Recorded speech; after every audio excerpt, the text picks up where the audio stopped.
সম্মানিত pound tedder ভাইরা, আসসালামু আলাইকুম। আমি জিবিপি ইউএসডি নিয়ে আলোচনা করছি। তো এই মার্কেটটি গত সপ্তাহে আমরা দেখেছিলাম 2369 ক্লোজ হয়েছিল, যেই মার্কেটটি এসে বর্তমানে 2492 ক্লোজ হয়েছে। তো ইউএসডিটা একটু উইক হওয়ার কারণে কিন্তু মার্কেটটা স্বাভাবিকভাবে উপরের দিকে উঠে এসেছে। তো যাই হোক, আমি অতিরিক্ত কথা না বলে আপনাদের আমি সাপোর্ট লেভেল এবং রেজিস্ট্যান্স লেভেলে আমি চলে যাচ্ছি। তো বর্তমানে মার্কেটটা যেখানে রয়েছে ঠিক এই জায়গা থেকে যদি মার্কেট ডাউনের দিকে টান দেয়, সেই ক্ষেত্রে মার্কেট ফার্স্ট সাপোর্ট লেভেল যেটা মার্কেটের জন্য হতে পারে সেটা হলো 2400 লেভেল। এই 2400 লেভেলটা ভেঙে যদি মার্কেট নিচের দিকে চলে যায়, সেই ক্ষেত্রে মার্কেটের সেকেন্ড সাপোর্ট লেভেলটা হতে পারে 2300, এবং এই সেকেন্ড সাপোর্টটা ভেঙে যদি মার্কেট নিচের দিকে আবার টান দিয়ে চলে যায় এবং ইউএসডিটা যদি স্ট্রং হয়ে যায়, তাহলে মার্কেট যেতে পারে 2160।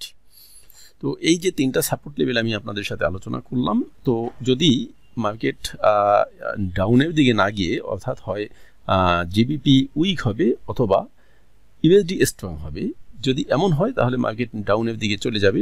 যদি তা না হয়, ইউএসডিটা যদি আমরা দেখি যে আবার উইক হয়ে যায়, সেই ক্ষেত্রে মার্কেট হয়তো উপরের দিকে টান দিবে এবং মার্কেট চলে যেতে পারে। মার্কেটের বর্তমান যে অবস্থা রয়েছে, এখান থেকে ফার্স্ট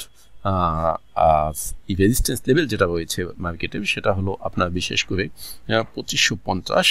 যদি ওই লেভেলটা ভেঙে মার্কেট উপরের দিকে উঠে যায়, সেই ক্ষেত্রে সেকেন্ড রেজিস্ট্যান্স লেভেল রয়েছে মার্কেটের 2700, এবং থার্ড রেজিস্ট্যান্স লেভেলটা রয়েছে মার্কেটের জন্য 2800 লেভেল।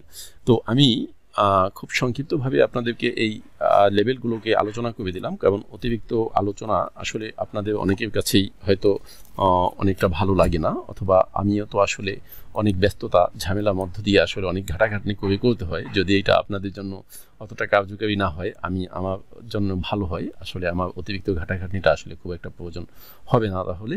তবে এতটুকু কথা বলবো যে আগামী সপ্তাহে যেহেতু এনএফপি নিউজ রয়েছে, এনএফপি নিউজকে সামনে রেখে আপনারা একটু সতর্কতার সাথে ট্রেড করবেন।